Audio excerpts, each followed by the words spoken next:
പ്രശ്നത്തിന്റെ വ്യാപ്തി തിരിച്ചറിഞ്ഞ് അതിവേഗം ഉണർന്ന സർക്കാർ രക്ഷാദൌത്യത്തിന് സൈന്യത്തെ വിളിച്ചു. മണ്ണിനടിയില് കുടുങ്ങിയവരെ കണ്ടെത്താൻ ഡോഗ് സ്ക്വാഡിന്റെ സഹായം തേടി. എത്ര ആഴത്തില് കിടക്കുന്നവരെയും കണ്ടെത്താൻ മീററ്റില് നിന്ന് സൈന്യത്തിന്റെ ഡോഗ് സ്ക്വാഡ് എത്തും. ഹെലികോപ്റ്റർ പറക്കാനാവാത്തതിനാല് ഡ്രോൺ ഉപയോഗിച്ച് പരമാവധി പേരെ കണ്ടെത്താൻ ശ്രമം. കേരളം കാണുന്നത് ഏറ്റവും മികച്ചതും കാര്യക്ഷമവുമായ രക്ഷാപ്രവർത്തനം. മുഖ്യമന്ത്രി പിണറായി വിജയൻ നേരിട്ടാണ് പ്രവർത്തനങ്ങൾ ഏകോപിപ്പിക്കുന്നത്. പോലീസിന്റെയോ ഫയർഫോഴ്സിന്റെയോ രക്ഷാദൌത്യം മതിയാവില്ലെന്ന് നേരത്തെ തിരിച്ചറിഞ്ഞ സർക്കാർ സൈന്യത്തിന്റെ സഹായം തേടി. ചീഫ് സെക്രട്ടറിയെയും ഉന്നത ഉദ്യോഗസ്ഥരെയും രക്ഷാദൌത്യം ഏകോപിപ്പിക്കാൻ നിയോഗിച്ചു. 5 മന്ത്രിമാരെ വയനാട്ടിലേക്ക് അയച്ച് എന്ത് അടിയന്തര തീരുമാനവും കൈക്കൊള്ളാനുള്ള നിർദ്ദേശം നൽകി. കേരളം കണ്ട ഏറ്റവും തീവ്രമായ ദുരന്തത്തില് സർക്കാരിന്റെ ഏറ്റവും മികച്ചതും കാര്യക്ഷമവുമായ രക്ഷാപ്രവർത്തനത്തിനാണ് കേരളം സാക്ഷിയാവുന്നത്. സംഭവം അറിഞ്ഞതു മുതല് സർക്കാർ സംവിധാനങ്ങളെ യോജിച്ച് രക്ഷാപ്രവർത്തനത്തിനിറങ്ങിയിട്ടുണ്ട്. മന്ത്രിമാർ ഉൾപ്പെടെ വയനാട്ടിലെത്തി പ്രവർത്തനങ്ങൾക്ക് നേതൃത്വം നൽകുമെന്ന് മുഖ്യമന്ത്രി വ്യക്തമാക്കി. രാവിലെ 8:30 5 മന്ത്രിമാരെ വയനാട്ടിലേക്ക് അയച്ചു. വനം വകുപ്പ് മന്ത്രി A.K. ശശീന്ദ്രൻ സംഭവസ്ഥലത്ത് ആദ്യമെത്തി. മന്ത്രി രാമചന്ദ്രൻ കടന്നപ്പള്ളി പിന്നാലെ എത്തി. K. Rajan, P.A. Muhammad Riyas, O.R. Kelu എന്നിവരെ വിമാനമാർഗം അയച്ചു.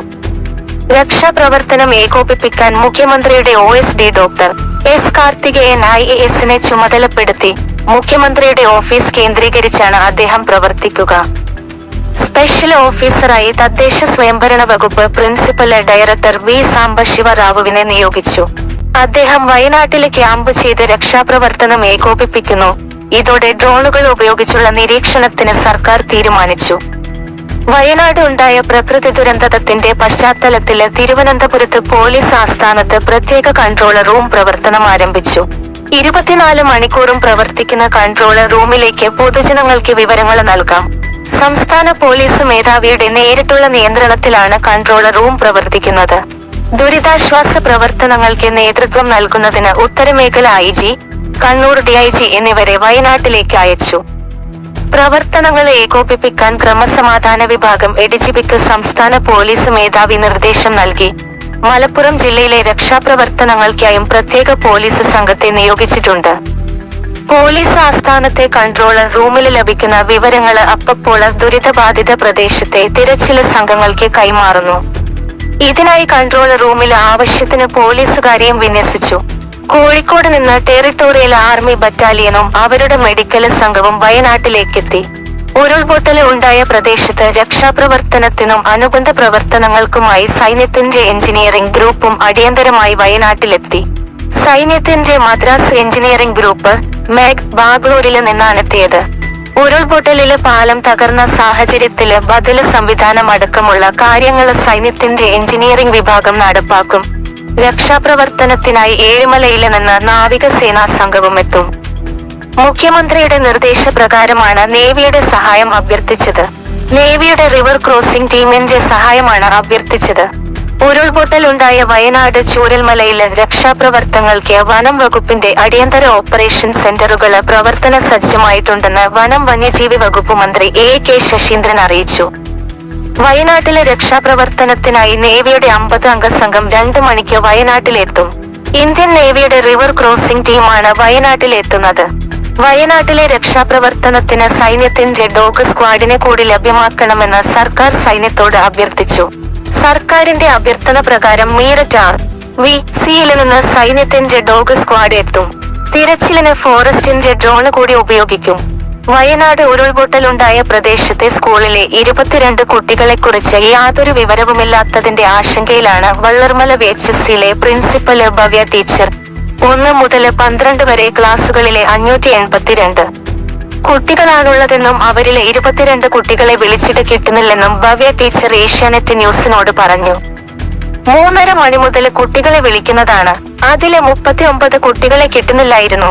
ഇപ്പോൾ 22 കുട്ടികളെക്കുറിച്ച് യാതൊരു വിവരവുമില്ല. അവരുടെ ക്ലാസ് ടീച്ചേഴ്സ് നിരന്തരം വിളിച്ചു കൊണ്ടിരിക്കുകയാണ്. ബാക്കി കുട്ടികളെല്ലാവരും സേഫാണ്. വളരെ ദയനീയ അവസ്ഥയാണിവിടെ. ഇവിടെ കറണ്ടില്ല. ചിലപ്പോൾ അവരുടെ ഫോണ് നഷ്ടപ്പെട്ടതായേക്കാം, അല്ലെങ്കിൽ ചാർജ് തീർന്നു പോയതാകാം. ഭവ്യ ടീച്ചർ ആശങ്ക പങ്കുവെക്കുന്നു. 15 വർഷമായി വെള്ളർമല സ്കൂളിലെ അധ്യാപികയാണ് ഭവ്യ ടീച്ചർ. ഈ 22 കുട്ടികളും ദുരന്തമുണ്ടായ പ്രദേശങ്ങളിൽ താമസിക്കുന്നവരാണെന്നും ടീച്ചർ വ്യക്തമാക്കി. ഇന്നലെ സ്കൂളിൽ ദുരിതാശ്വാസ ക്യാമ്പുണ്ടായിരുന്നു. 13 പേരാണ് ഉണ്ടായിരുന്നത്. അവരെ പിന്നീട് മറ്റൊരു ക്യാമ്പിലേക്ക് മാറ്റി. 22 കുട്ടികളെയും നിരന്തരം ക്ലാസ് ടീച്ചേഴ്സ് വിളിച്ചു കൊണ്ടിരിക്കുകയാണ്. അവിടെ താമസിച്ച് പഠിപ്പിക്കുന്ന അധ്യാപകരെല്ലാം സുരക്ഷിതരാണെന്നും ടീച്ചർ പറഞ്ഞു. രാവിലെ 3 മണിക്കാണ് ദുരന്തത്തെക്കുറിച്ച് അറിയുന്നത്. പരിചയത്തിലുള്ള പലരെയും ഫോണിൽ വിളിച്ചിരുന്നു. എന്നാൽ അവരിലെത്ര പേര് സുരക്ഷിതരാണെന്ന് ഇപ്പോഴും അറിയില്ല.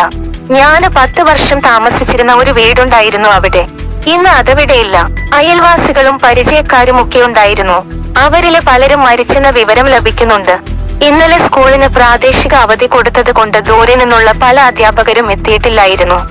അവര് താമസിച്ചിരുന്ന കെട്ടിടമാണ് ഇന്ന് തകർന്നു പോയിരിക്കുന്നത്. ഇന്നലെ മഴയുണ്ടായിരുന്നു. എന്നാൽ ഇത്തരമൊരു അവസ്ഥ ഒരിക്കലും പ്രതീക്ഷിച്ചിരുന്നില്ല. പുഴയിലെ വെള്ളം കൂടുതലായിരുന്നു. ഭവ്യ ടീച്ചർ ഏഷ്യാനെറ്റ് ന്യൂസിനോട് വിശദമാക്കി. വയനാട് മുണ്ടക്കയില് ഇന്ന് രാവിലെ 2 മണിക്കുണ്ടായ ഉരുൾപൊട്ടലില് 73 പേരാണ് ഇതുവരെ മരിച്ചത്. അവരിൽ 28 പേരെ തിരിച്ചറിഞ്ഞിട്ടുണ്ട്. നിരവധി വീടുകളും വാഹനങ്ങളും ഒലിച്ചുപോയി.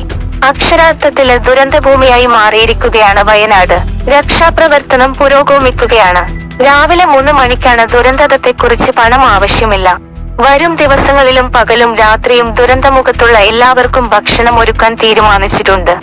മനസ്സ് നിറക്കുന്ന തീരുമാനവുമായി ഷെഫ് സുരേഷ് പിള്ള. വയനാട്ടിൽ ഉണ്ടായ ദുരന്തം ഏതൊരു വ്യക്തിയുടെയും മനസ്സിനെ പൂർണ്ണമായും ഉലച്ചു കളയുന്ന ഒന്നാണ്. അടുത്ത കാലത്ത് ഇത്തരത്തിലുള്ള ഒരു ദുരന്തത്തിന് നമ്മുടെ നാട് സാക്ഷ്യം വഹിച്ചിട്ടില്ല എന്ന് പറയുന്നതാണ് സത്യം. വയനാട്ടിലേക്ക് സഹായഹസ്തവുമായി എത്തുന്നവർ നിരവധിയാണ്. എല്ലാവരും സഹായത്തിന്റെ കൈകൾ നീട്ടുന്നത് അവിടെ അകപ്പെട്ടു പോയവർക്കും മരണം സംഭവിച്ചു പോയവരുടെ കുടുംബങ്ങൾക്കുമൊക്കെയാണ്.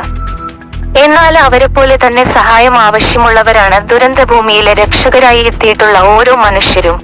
വീണ്ടും ഒരു മണ്ണിടിച്ചിലിന് സാധ്യതയുണ്ടായിട്ടും സ്വന്തം ജീവൻ പോലും പണയം വെച്ച് അവരുടെ ആരുമല്ലാതിരുന്ന ആർക്കൊക്കെയോ വേണ്ടി ജോലി ചെയ്യുന്ന ഇവർ സഹായം അർഹിക്കുന്നു. അങ്ങനെ വയനാട്ടിലെ ദുരന്തഭൂമിയിലെത്തിയ രക്ഷാപ്രവർത്തകർക്കും മാധ്യമപ്രവർത്തകർക്കും വലിയൊരു സഹായഹസ്തവുമായി എത്തിയിരിക്കുകയാണ് ഷെഫ് സുരേഷ് പിള്ള. അടുത്ത കാലത്താണ് അദ്ദേഹത്തിന്റെ ഏറ്റവും പുതിയ സഞ്ചാരി എന്ന റെസ്റ്റോറന്റ് ബത്തേരിയില് പ്രവർത്തനം ആരംഭിച്ചത്. ഇപ്പോഴിതാ വയനാട്ടിലെ ദുരന്തഭൂമിയിലെ രക്ഷാപ്രവർത്തകർക്കും മാധ്യമപ്രവർത്തകർക്കും അവിടെ ദുരന്തം അനുഭവിക്കുന്നവർക്കുമായി 1000-ഓളം ആളുകൾക്കുള്ള ഭക്ഷണം സഞ്ചാരി റെസ്റ്റോറന്റിൽ ഒരുക്കുകയാണ് എന്നാണ് അദ്ദേഹം സോഷ്യൽ മീഡിയയിലൂടെ അറിയിച്ചത്. ഈ ഭക്ഷണം അവിടെ എത്തിച്ചു കൊടുക്കുവാനുള്ള സംവിധാനവും ഒരുക്കുമെന്നും അദ്ദേഹം പറയുന്നു. ഒപ്പം തന്നെ ബന്ധപ്പെടുവാനുള്ള നമ്പരും അദ്ദേഹം നൽകിയിട്ടുണ്ട്. ഒരുപാട് നല്ല മനുഷ്യർ പണം വേണമോ എന്ന് അന്വേഷിച്ച് തന്നെ വിളിക്കുന്നുണ്ട്. നിലവില് തനിക്ക് പണത്തിന്റെ ആവശ്യമില്ല. വരും ദിവസങ്ങളിലും പകലും രാത്രിയും എല്ലാവർക്കും ഭക്ഷണം ഒരുക്കുവാനാണ് താൻ തീരുമാനിച്ചിരിക്കുന്നത്. വളരെ നല്ല കാര്യമാണ് നിങ്ങൾ ചെയ്തത് എന്നും ദുരന്തത്തെ തടഞ്ഞു നിർത്താൻ ആർക്കും സാധിക്കില്ല. പക്ഷേ വന്നു കഴിഞ്ഞാൽ അതിനുവേണ്ടി ഏത് രീതിയിലും സഹായിക്കാൻ പറ്റുന്ന ഒരു മനസ്സ് എല്ലാവർക്കും ഉണ്ടാവണമെന്നില്ല എന്നുമാണ് ചിലർ കമന്റ് ചെയ്യുന്നത്. നിങ്ങൾക്ക് കഴിയുന്നത് ആരും ആവശ്യപ്പെടാതെ നിങ്ങൾ ചെയ്തു. ആ മനുഷ്യത്വത്തിന് നിങ്ങൾ ഒരു സല്യൂട്ട് അർഹിക്കുന്നു. ശരിക്കും ദൈവം നിങ്ങളെ രക്ഷിക്കും. ദൈവം അങ്ങയെ തിരഞ്ഞെടുത്തിരിക്കുന്നു. തന്നാലാകുന്ന സഹായം അത് എത്ര ചെറുതായാലും വലുതായാലും ഈ സമയത്ത് ചെയ്യാൻ സാധിച്ചാല് അതാണ് ഏറ്റവും വലിയ പുണ്യം. ഈശ്വരൻ നിങ്ങളെ അനുഗ്രഹിക്കട്ടെ. നിങ്ങൾക്ക് ഇങ്ങനെയൊരു മനസ്സുണ്ടായത് വലിയ കാര്യം. ദുരന്തമുഖത്ത് മനുഷ്യത്വത്തിന്റെ മാതൃകയാകുന്ന മലയാളി. ഇങ്ങനെ പോവുകയാണ് കമന്റുകള്. നിരവധി ആളുകളാണ് മികച്ച കമന്റുകളുമായി എത്തിയിരിക്കുന്നത്. ഓരോ മലയാളിയുടെയും സ്വകാര്യ അഹങ്കാരം എന്ന് പറയുന്നത് എന്തെങ്കിലും ഒരു പ്രശ്നം വരുമ്പോൾ ഒരുമിച്ച് നിൽക്കുന്ന മലയാളികളുടെ ഈ മനസ്സ് തന്നെയാണ് എന്നാണ് ഈ കമന്റുകളിൽ നിന്നും ഈ പ്രവൃത്തികളിൽ നിന്നും മനസ്സിലാക്കാൻ സാധിക്കുന്നത്.